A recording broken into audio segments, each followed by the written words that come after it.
আসসালামু আলাইকুম গাইস।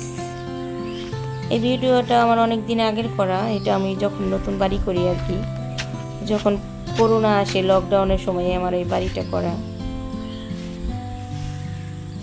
এখন এই বাড়িটা শুধু একটা স্বপ্ন, এখন এই বাড়িটা আর নাই। জমি আছে কিন্তু ঘরগুলো নাই। আবার বাড়ি আমি করতেছি 5 তলা ফাউন্ডেশন দিয়ে, অবশ্য পরবর্তী ভিডিওতে আমি জানিয়ে দিব।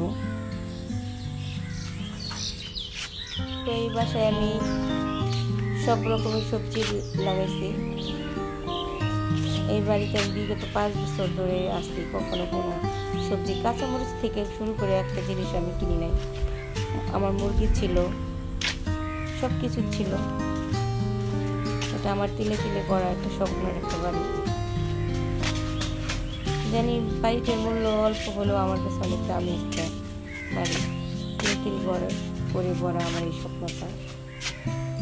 এই বেগুন গাছগুলো দেখতেছেন, এখান থেকে আমি প্রায়, বিশ্বাস করবেন কিনা জানি না, প্রায় 20,000 টাকার মতো বেগুন সেল করছেন এখানে। 100 টাকা কেজি বেগুন ছিল। তো ভালোই বটবডি আছে আমার এখানে, বটবডি, সিম, করলা, মানে অনেক, মানে সব ধরনের। এই তো নতুন গাছে বেগুন হয়েছে।